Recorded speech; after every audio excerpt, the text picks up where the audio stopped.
기도하십시다. 하나님 우리 아버지, 우리에게 말씀을 주시옵소서. 기록한 말씀을 통하여 새로이 오늘 주시는 말씀으로 새기고자 하나이다.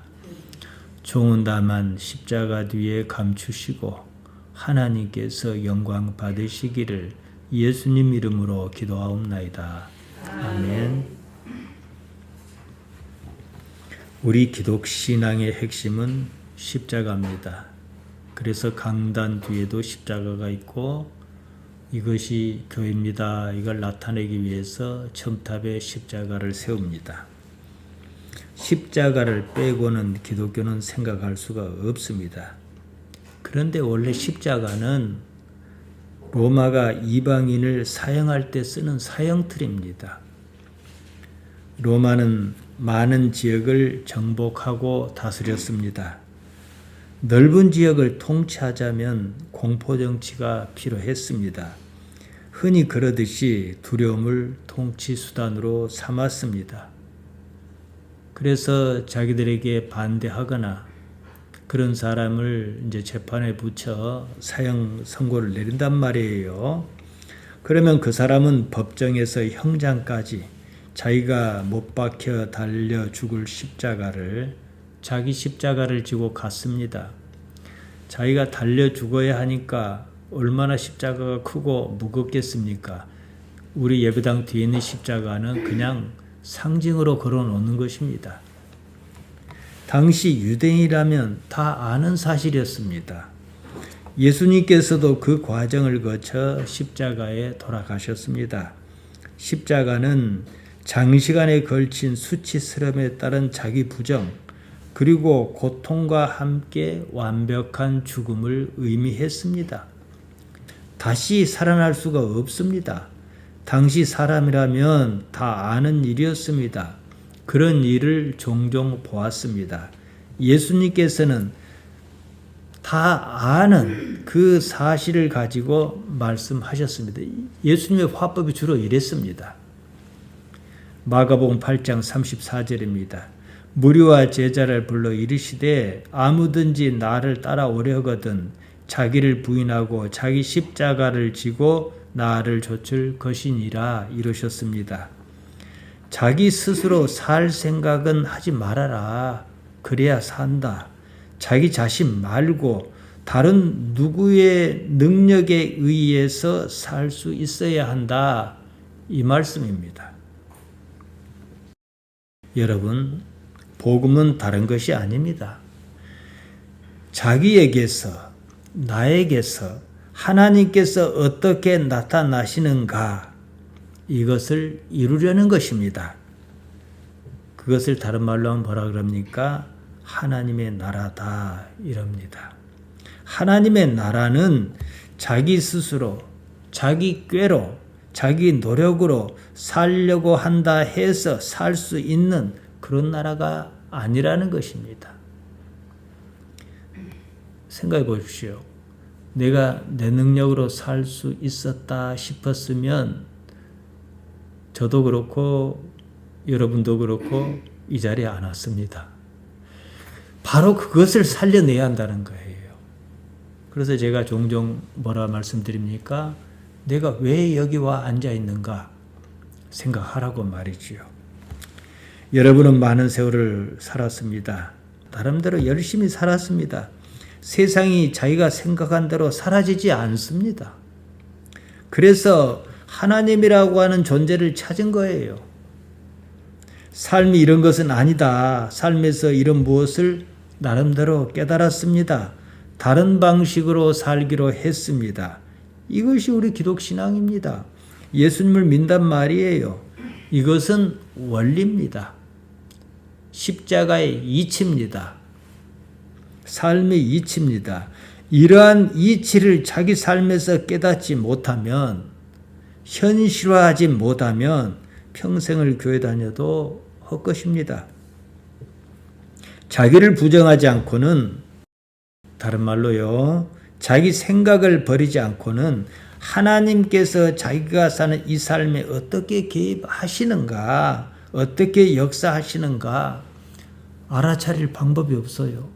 못 알아차리면 어떻겠습니까? 깝깝하지요. 깝깝하면 두려워요. 이사야는 이렇게 전했습니다. 이사야 55장 6절에서 9절입니다. 너희는 여호와를 만날 만한 때에 찾으라. 가까이 계실 때에 그를 부르라. 가까이 계신다는 말이 우리에게 무엇이겠습니까? 우리가 하나님을 찾을 마음이 있는 것. 그래서 이렇게 예배당에 나오고 예배하겠다는 것. 이거지요. 악인은 그 길을, 불의한 자는 그 생각을 버리고 여호와께로 돌아오라. 그리하면 그가 긍휼히 여기시리라. 우리 하나님께로 돌아오라. 그가 너그럽게 용서하시리라. 이는 내 생각이 너희 생각과 다르며 내 길은 너희 길과 다름이니라. 여호와의 말씀이니라. 이는 하늘이 땅보다 높음같이 내 길은 너희의 길보다 높으며 내 생각은 너희의 생각보다 높음이니라. 생각 마하샤바입니다. 생각이란 뜻 외에 사상, 고안, 계획, 의도 이런 뜻이 있습니다. 길 데레크입니다. 이 히브리 사람이나 헬라 사람이나 서구권 사람이나 동양 사람이나 이 길이란 말 도인데요. 함으로 도잖아요. 같이 써요. 그 걸어다니는 길도 뜻하지만은 우리가 도를 텄다 할 때 그렇게도 쓰고 어떤 방법이나 방향을 나타냅니다. 자, 생각해 보세요. 하나님께서 말씀하시기를 내 생각은 너희 생각과 다르다 그랬어요. 생각이 다르니까 길이 다를 것이 아니겠습니까? 인생 행로, 세상을 사는 방법이 다를 수밖에 없습니다. 삶에서 어떻게 하여 어떤 과정을 거쳐서 하나님과 생각이 같아집니다. 그러면 하나님 나라를 이룬 것입니다. 우리가 인생을 통해서 말이에요. 씨름하며 살았습니다. 삶과 씨름하며 살았다는 것은 결국은 뭡니까? 삶을 주신 이 하나님과 씨름하며 살았다는 말과 똑같습니다. 그러면 하나님께서 나에게 지셨습니까? 아니잖아요. 내가 하나님께 졌잖아요. 져야 하지 않습니까? 그러면 하나님께서 당신의 생각을 버리셨습니까? 아니지 않습니까? 내가 내 생각을 버릴 수밖에 없었지 않습니까? 그래서 내가 없어지는 거예요. 그리고 하나님께로 가까이 가는 거예요. 우리는 인생에서 그것을 몸소 깨닫고자 합니다. 그로써 무엇을 이루어요?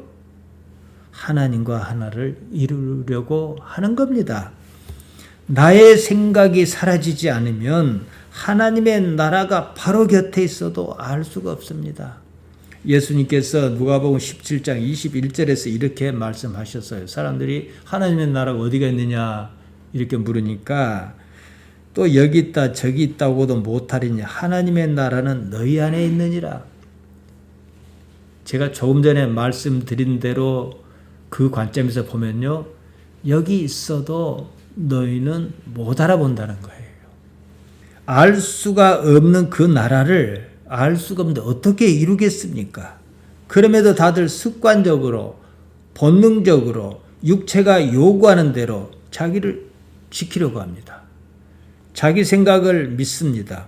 오히려 자기가 생각한 그것을 이루기 위하여 교회에 나오고 자기가 원하는 그것을 이루기 위하여 기도한다고 몸부림칩니다. 다 헛일입니다. 물론 그렇게라도 하다 보면 자기가 깨지는 수가 있어요. 되게 이 과정을 거칩니다. 그렇게 여러 번 깨지다 보니까 조금씩 나를 덜어내고 포기하고 이건 또 잘하는 거예요. 그나마요. 그러다가 그 나라를 받아들일 여지가 생기는 거예요. 그 나라를 받아들이는 꼭 그만큼 자기가 비워진 것을 발견합니다. 결과적으로 자기를 버려야 그 나라의 개념이 잡힙니다. 그리스도 안에서 이 세상의 삶은 바로 이겁니다. 이 이치를 조금이라도 안다면 이 세상이 다르게 보입니다. 자기 십자가를 지지 않고서는요, 자기 삶의 세계에서 하나님이라는 존재를 현실적인 존재로 알아차릴 방법이 없습니다. 이것은 분명한 사실입니다. 오늘날 기독교의 가장 큰 문제가 무엇입니까? 이러한 십자가의 이치를 이해하려고 하지 않는다는 겁니다. 앞서도 보았습니다. 예수님께서 분명하게 말씀하셨습니다. 자기를 부인하고 자기 십자가를 져라 그러셨습니다. 예수님께서도 사람의 아들인 이상 사람의 아들로서 당신 자신을 부인하셨습니다. 겟세마네 동산의 기도가 그것입니다. 당신이 십자가를 지셨습니다. 지금까지 교회는 이것을 크게 오해했습니다. 예수님께서 자기 대신 십자가를 지셨다고 생각합니다. 의미는 그것이 맞습니다. 그러나 현실은 그렇게 할 수 없는 거예요. 교회가 그것이 교리라며 그렇게 가르쳤습니다. 그렇지 않아도 자기를 부인하고 자기 십자가를 질 생각이 없었는데 말입니다. 입에 맞습니다. 예수님께서는 나를 대신해서 고통을 많이 받다가 십자가에 달려 돌아가시고 나는 그 덕에 복받고 이겁니다. 왜냐? 십자가와 복은 어울리지 않는 개념이거든요. 그러다 보니까 어떻게 합니까? 예수님을 애도하는 것으로 퉁칩니다. 미켈란젤로라고 하는 걸출한 예술가가 있습니다. 그가 조각한 피에타, 이 로마에 가면 있다고 그럽니다. 피에타가 뭐냐면요, 이제 예수님께서 십자가에 달려 돌아가시고 시신을 이제 수습해서 그 모친 마리아가 죽어서 축 늘어진 아들을 안고 있는 장면이에요.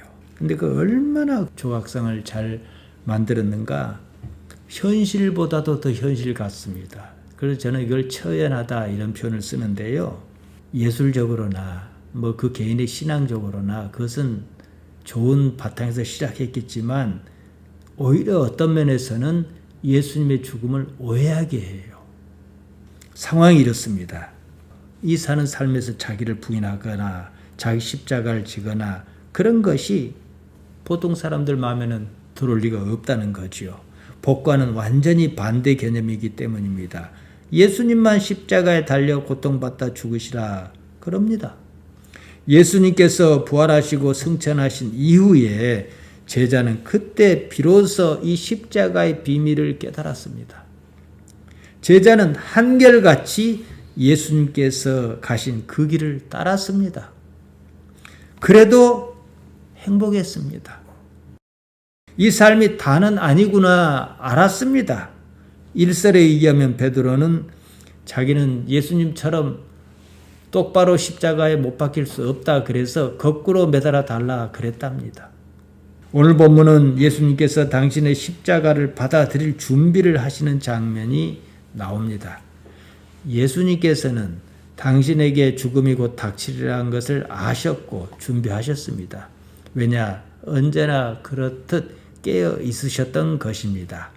예수님의 삶은 언제나 당신 자신을 내려놓으려고 준비하는 그런 삶이었습니다. 바로 이 때문에 한 여자가 급작스럽게 이상한 일을 저질렀을 때 그 일이 무엇 때문인가 그냥 아셨습니다. 바로 거기에 맞추어 대응하셨습니다. 여자가 한 일을 보십시오. 아무런 편견 없이 그냥 보십시오. 이 여자는 노동자가 1년을 꼬박 벌어야 하는 정도로 값이 나가는 향유를 예수님께 그냥 쏟아버렸습니다. 사전에 예수님과 무슨 교감이 있었다거나 무슨 약속이 있었다거나 이런 게 없습니다. 향유는 향수라고 생각하시면 좋습니다. 그냥 액체예요. 한번 쏟아버리면 주워 담을 수가 없어요. 제가 그래서 노동자가 1년에 얼마나 버는가 한번 찾아봤습니다. 금년 그리고 2023년 지금을 기준으로 노동자 평균 1년에 4,500만 원을 번다 그럽니다. 참 우리나라가 고소득 국가입니다. 450만 원도 아니고 아무리 생각해도 허비한 것이 맞습니다. 그냥 헛되이 써버린 겁니다. 허비, 아폴레이아입니다. 포기, 상실을 의미합니다. 낭비한 거예요. 이보다 더 충격적인 사실이 무엇인지 압니까? 예수님께서 그렇게 허비한 것을 옹호하셨을 뿐만 아니라 칭찬하셨다는 거예요. 우리는요, 모든 일이 다 지난 뒤에 예수님에 대한 환상이 있습니다. 이 환상으로 본문의 사건을 보려는 습성이 있습니다. 그러니까 이게 무슨 문제냐? 예수님께 그럴 수도 있지. 신앙심에서 그런 것 아니냐? 이렇게 볼 수 있습니다. 하지만 본문의 시점에서 봐야 해요. 본문에 나타난 상황은 지금 우리가 생각하는 그런 상황이 아닙니다. 더구나 그 금액이 4,500만이나 한다고 생각해 보세요. 한 번에 그냥 쏟아버렸어요. 무시할 수 없는 가치입니다. 여자가 자기가 왜 이렇게 행위를 했다, 아무런 설명이 없습니다. 예수님께서도 여자가 그런 일을 하리라고 예상하신 것 같지 않습니다. 일이 그렇게 터지고 나서 어째서 그랬다, 그냥 아셨고 거기에 따라 설명하셨을 뿐입니다. 사실 여기서 가장 중요한 것은요, 여자가 어떤 행위를 했을 때 예수님께서 그 행위를 어떻게 이해하셨는가, 이것이 중요합니다. 한마디로 기름 부음 사건으로 이해하셨다는 겁니다. 일전에 제가 말씀드렸습니다. 기름 부음을 받는 사람은 왕이었습니다. 기름 부음을 받은 자, 히브리 말로 미시아, 헬란 말로 크리스토스입니다. 여자가 한 일이 바로 이것이었다는 거예요. 이것이 예수님께서 지금 당신께서 속한 세상을 이해한 결론이었습니다. 기름 부음은요, 선지자나 제사장이 새로운 왕에게 하는 일이었습니다.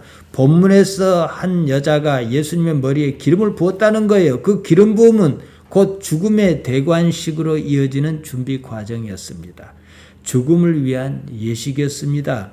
대단한 역설이 아닐 수 없습니다. 보통 사람으로서는 전혀 생각할 수 없는 일이었습니다. 당시에 왕 위에 오른다는 것은 그 당시 사람이 생각할 수 있는 최고의 영예였습니다. 그렇게 영화로운 일이 십자가에 달려 죽는 일이었다? 예수님께서는 이렇게 보셨다는 거예요. 지금 제자는 생각이 거기에 미치지 못하지 않습니까? 아무튼요, 여자가 이상한 짓을 해버렸습니다.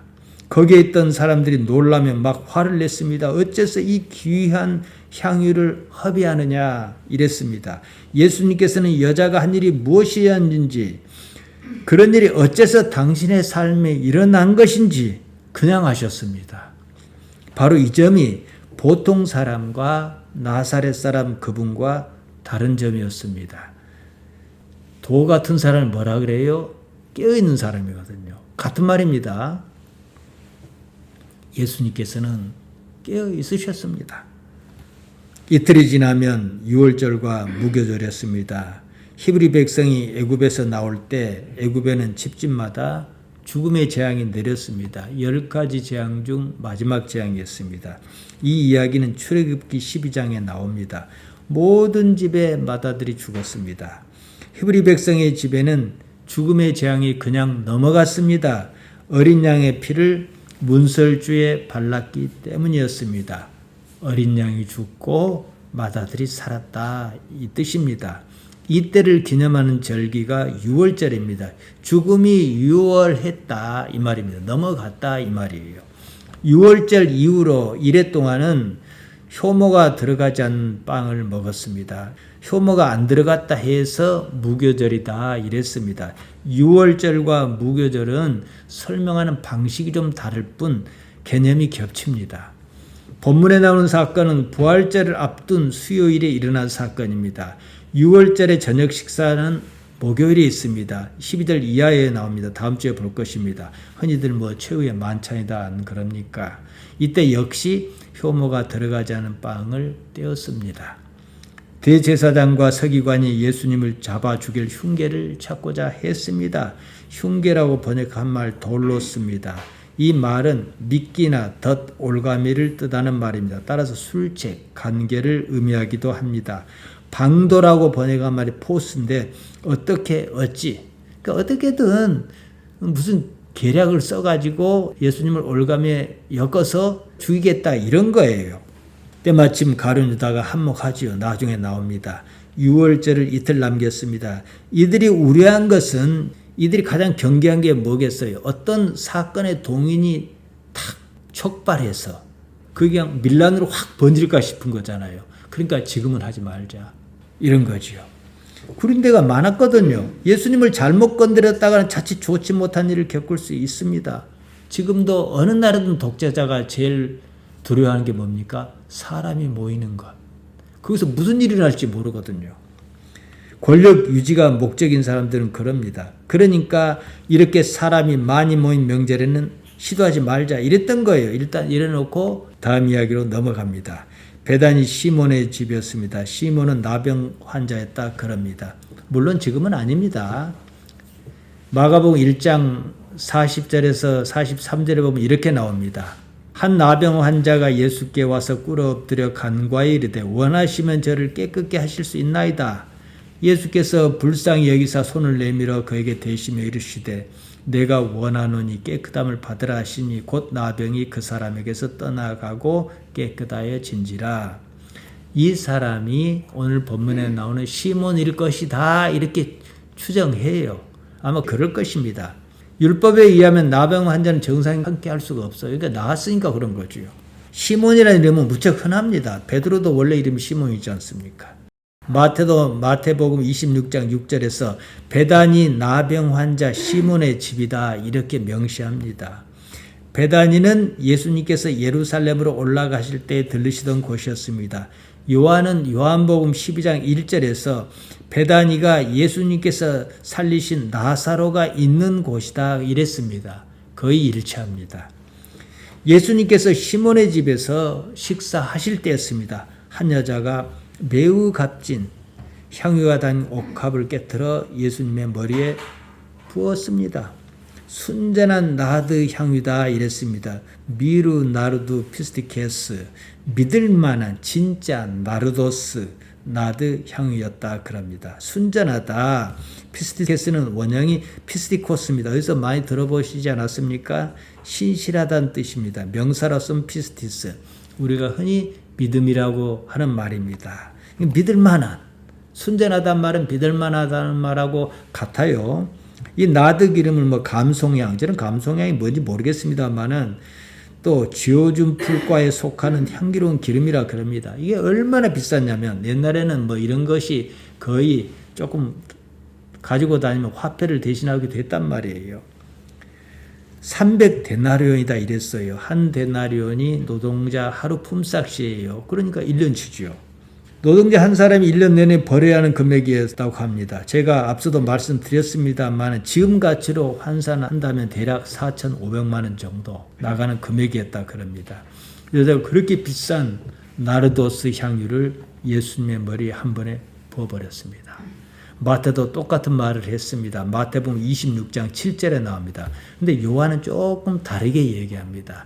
요한복음 12장 3절입니다. 마리아는 지극히 비싼 향유 곧 순전한 나드 한 근을 가져다가 예수의 발에 붓고 자기 머리털로 그의 발을 닦으니 향유 냄새가 집에 가득하더라. 어떻게 다릅니까? 마가는 예수님 머리에 부었다 그랬고 요한은 발에 붓고 여자가 자기 머리털, 여자니까 머리가 길 것 아니겠어. 그거 닦았다 이럽니다. 제가 보기에 마가와 마태 진술이 더 합리적입니다. 어차피 모두가 기억에 의존해서 기록했습니다. 처음부터 기록을 남겨야지 작정한 것도 아니란 말이에요. 마가와 마태 두 사람의 기억이 일치하는 것으로 보아 요한이 틀렸다 이렇게 말할 수는 없습니다. 왜냐? 여자가 긴 머리로 예수님의 발을 닦는 모습이 요한의 기억에 더 뚜렷이 남을 수가 있거든요. 이 장면은 이렇게 생각할 수 있습니다. 요한의 경우 예수님의 머리에 부은 향유가 발에 흘렸을 것이다. 이 장면을 요한이 못 봤을 수도 있어요. 어쨌든 그 귀한 향유가 땅에 그냥 흐르지 않게 여자가 자기 머리털로 예수님의 발을 닦았다. 이렇게 범직도 합니다. 아무튼 마가와 마태의 진술이 일치한다는 것은 그 사건의 신빙성이 높다 이 말씀입니다. 이보다 더 중요한 관점이 있습니다. 전반적인 문맥으로 볼 때 예수님께서는 향유 사건을 단순히 그냥 지나치는 사건으로 보지 않으셨다는 점입니다. 8절에서 보면 당신의 장래를 위한 일이었다 이러셨습니다. 한편으로 사건의 전말을 다 알고 있는 지금 우리 입장에서는 향유 사건이 그리 단순하지만 않다는 거예요. 미시아 기름 부음 사건이라는 것입니다. 바로 이어서 죽음의 대관식이 있었습니다. 십자가 사건 아닙니까? 얼마나 참 슬프게도 한국말로 모르겠는데요. 아이러니하다 할까요? 가시면류관을 썼잖아요. 이들은 조롱하기 위해서 그랬지만 이게 왕관이었던 거예요. 그것을 위한 왕관을 쓰기 전에 기름 부음이 먼저 있어야 합니다. 여자가 이 일을 했다는 거예요. 죽음으로써 자기를 버림으로써 얻는 영광이었습니다. 이러한 원칙은 우리에게도 동일합니다. 자기를 버림으로 영광의 자리에 이르든지 아니면 자기를 지킴으로 멸망하든지 둘 중 하나입니다. 사도는 모두 한결같이 자기를 버리는 길을 선택했습니다. 우리가 이러한 이치를 자기 삶에서 깨닫지 못하여 현실화하지 못하면 기독신앙은 그냥 쓸데없는 거예요. 그냥 사회활동이고 라이온스 클럽이나 노타리 클럽처럼 그런 겁니다. 여자가 값비싼 나디 향유를 부어버린 일로 그냥 사달이 났습니다. 사람은요 누구나 자기의 관심 있는 쪽을 우선해서 보는 경향이 있습니다. 4절과 5절에 거기 있었던 사람의 반응이 나옵니다. 어떤 사람들이 그러니까 제자만 있었던 것은 아닌 것 같아요.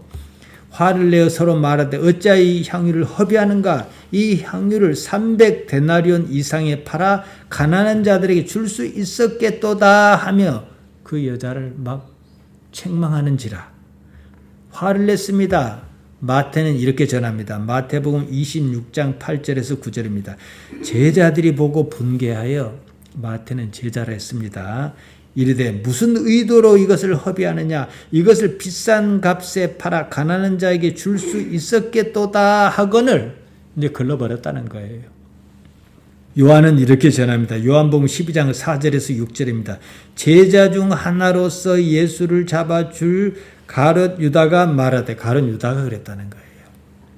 이 향유를 어찌하여 300데나리온에 팔아 가난한 자들에게 주지 아니하였느냐 하니 이렇게 말하면 이 요한은 꼭 나중에 이제 요한복음을 써서 그런지 자기 생각을 많이 넣었습니다. 주석을 달아요.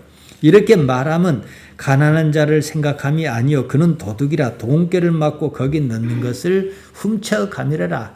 마가는 사람들이 마태는 제자가 요한은 가룟 유다가 화를 냈다 그럽니다. 참고로 누가는 언급이 없습니다. 그들은 공통적으로 가난한 사람을 거론했습니다. 요한은 가룟 유다가 가난한 사람을 생각해서가 아니라 원래 저놈은 도둑놈이어서 그랬다.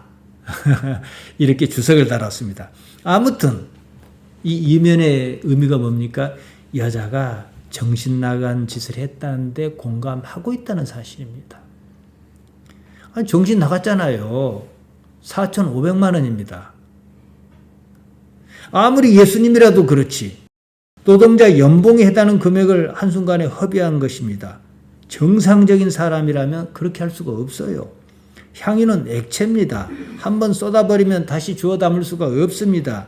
허비한 것이 맞습니다. 여자가 어째서 그랬을까요? 여자는 아무런 얘기가 없습니다. 예수님과 저보다 짜고 그렇게 한 것도 아니에요. 사건이 닥치니까 예수님께서 하나님 안에 있는 이 세상 전체를 놓고 볼 때 그렇게 이해한 거죠. 그런데 이것이 여자의 의도는 나타나 있지 않지만 거의 맞아떨어지는 이런 부분이 있다는 거지요. 가난한 사람까지는 생각하지 않더라도 그것을 팔아서 얼마든지 다른 방법으로 예수님을 위할 수 있습니다. 그냥 한 번에 쏟아버리기에는 아까운 건 둘째로 치고 이치에 맞지 않습니다. 제가 앞서 말씀드렸습니다. 죽음의 대관식을 준비했다고 말이지요. 이렇게 이해하면 다 풀립니다. 여자는 예수님께서 십자가에 달려 죽으실 줄 알았습니다. 제자는 아직까지는 긴가민가하는 상황이에요. 말씀을 듣긴 들었는데 이런 고민이 요한복음 13장 후반과 14장 초반에 잘 나옵니다. 이 여자도 아마 예수님 주변에서 하신 말씀을 들었던 것 같아요. 자, 보세요. 사랑하고 존경한 사람이 죽습니다. 초상을 쳐요. 가장 의미 있는 행위, 내가 할 수 있는 가장 의미 있는 행위가 뭐겠어요? 더군다나 살아있을 때.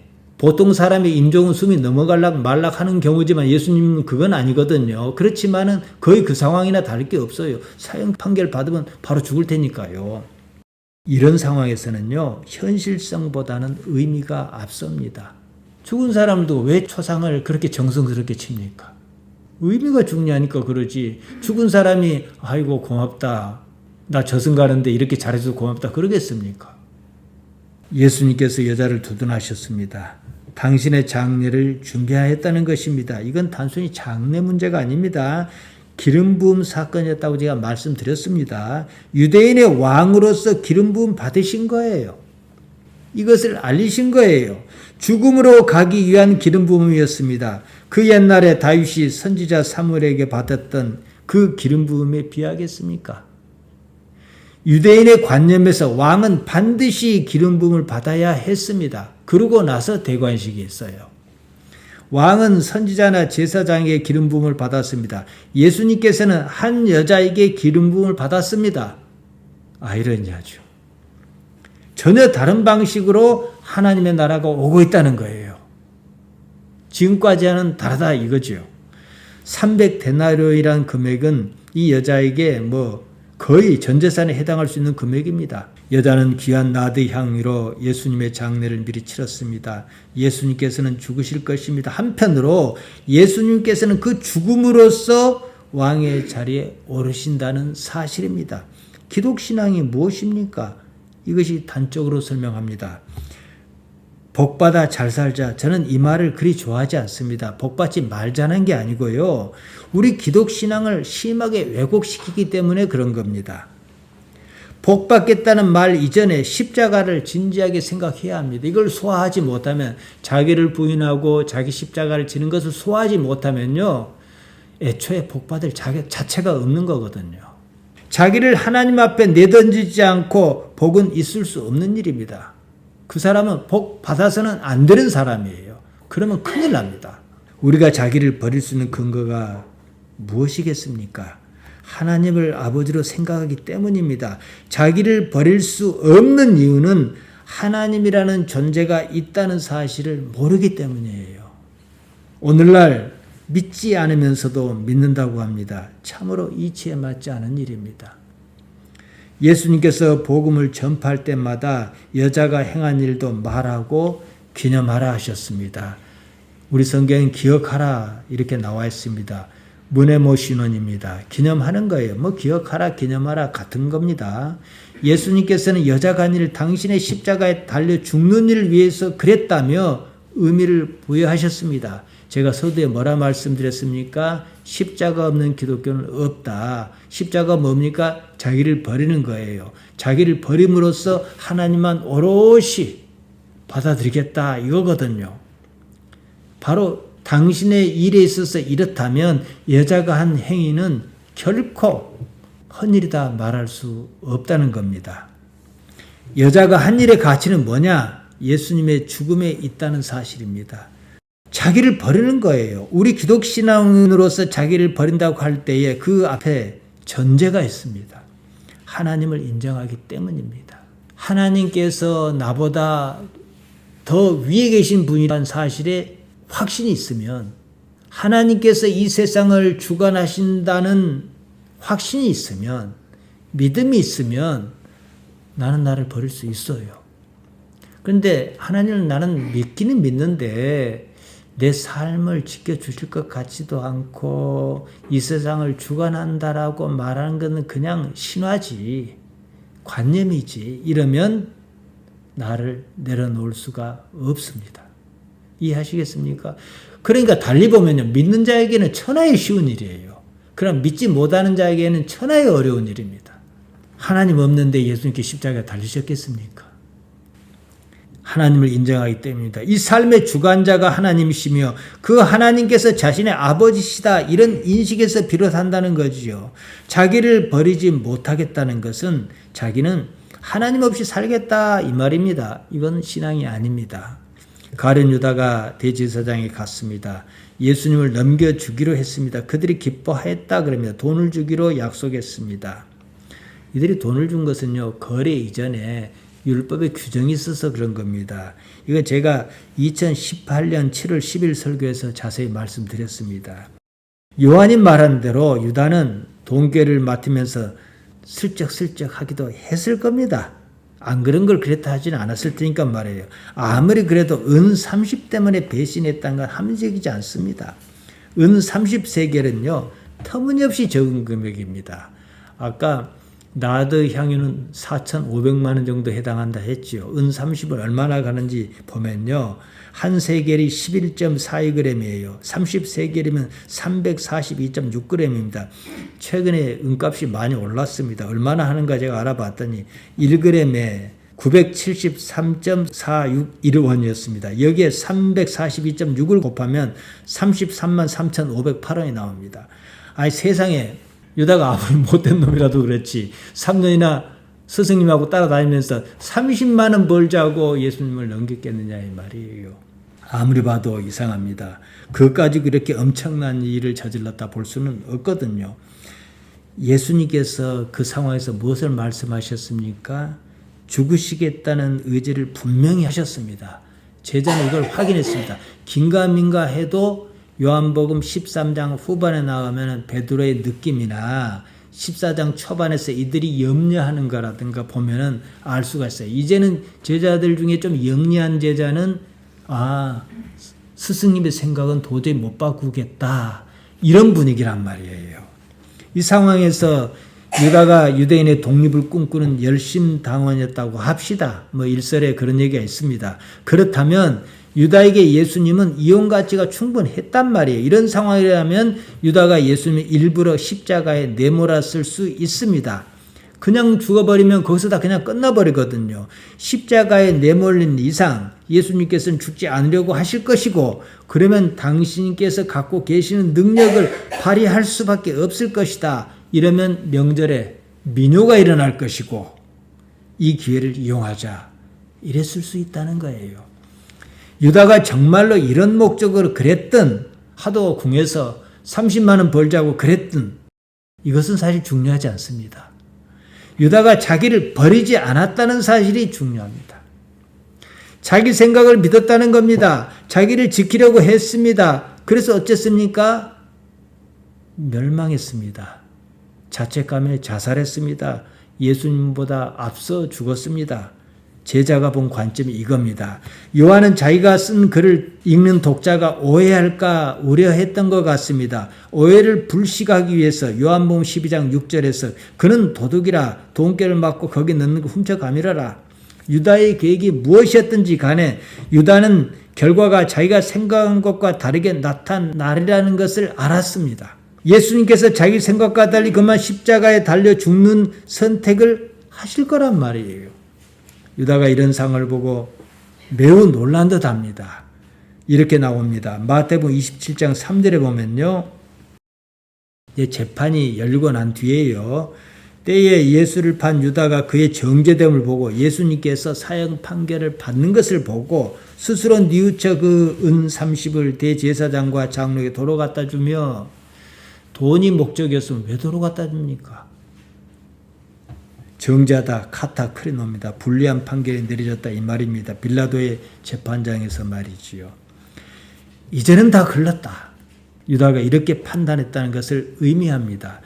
이것은 유다가 무슨 계획을 세웠다는 방증입니다. 그 계획이 앞서 제가 말씀드린 대로 그런 계획인지 아닌지는 잘 모르겠어요. 하지만 예수님과는 생각이 달랐다는 것은 분명합니다. 정리하겠습니다. 예수님을 단순히 예수님으로만 보지 말고요. 당신께서 사람의 아들이라고 하셨으니까 나사렛 사람 그분으로도 한 번씩 보셔야 이 사건의 전말이 보입니다. 나사렛 사람 그분은 자기를 버렸습니다. 하여 영광의 자리, 우리가 흔히 신앙 고백하는 하나님 우편 자리에 오르셨습니다. 이것은 이 우주에서 절대 불변의 이치입니다. 우리도 나를 버리지 않으면 그 나라에 들어갈 수가 없습니다. 나를 놓고 가야 하는 거예요. 놓고 가야 하는 나를 믿을 것인가? 믿어야 할 것을 믿을 것인가? 생각해야 하지 않겠습니까? 시편 1편 1이 말합니다. 1절에서 2절입니다. 복 있는 사람은 악인의 꾀를 좇지 아니하며 죄인의 길에 서지 아니하며 오만한 자의 자리에 앉지 아니하고 오직 여호와의 율법을 즐거워하여 그의 율법을 주야로 묵상하는도다. 대개 이 말씀을 어떻게 이해합니까? 복받기 위해서 악인의 길을 좇지 말아야지. 복받기 위해서 죄인의 길에 서지 말아야지. 복받기 위해서 오만한 자의 자리에 앉지 말아야지.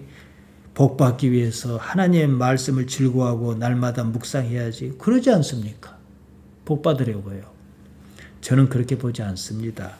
자기를 버리지 않으면 그것은 애초에 불가능한 일입니다. 인생은 이렇습니다. 자기를 지킴으로 멸망하거나 자기를 버림으로 영광의 자리에 이르거나 둘 중 하나입니다. 중간은 없습니다. 나를 버리면 그래서 하나님과 생각이 같아집니다. 하나님과 생각이 같아져요. 서로 사랑하는 사이는요, 생각이 같을 수밖에 없어요. 하나님을 사랑하는 사람은 악인의 꾀를 좇지 않습니다. 거기에 흥미가 없습니다. 하나님을 사랑하는 사람은 죄인의 길에 서지 않습니다. 재미가 없습니다. 하나님을 사랑하는 사람은 오만한 자리에 앉지 않습니다. 즐겁지 않습니다. 하나님을 사랑하는 사람은 하나님의 말씀을 즐거워합니다. 그러니까 그 율법을 주야로 묵상할 수밖에 없지요. 싫은 걸 어떻게 묵상합니까? 나를 버리면 그래서 하나님과 생각이 같아집니다. 그 사람은 자연히 그리 변합니다. 그의 삶이 어떠한가? 시편 1편 3절에 그대로 나옵니다. 그는 시냇가에 심은 나무가 철을 따라 열매를 맺으며 그 잎사귀가 마르지 아니함 같으니 그가 하는 모든 일이 다 형통하리로다. 자, 생각해 보세요. 위에는 햇빛이, 밑에는 물이. 이보다 더 좋을 수는 없는 겁니다. 여러분의 하는 일이 예수님 안에서 모두 형통하기를 바랍니다. 기도하십시다. 하나님 우리 아버지, 우리를 인도하시나이다. 우리가 그 길을 쫓아가기에 부족함 없도록 우리 마음에 확신을 주옵소서. 예수님 이름으로 기도하옵나이다. 아멘.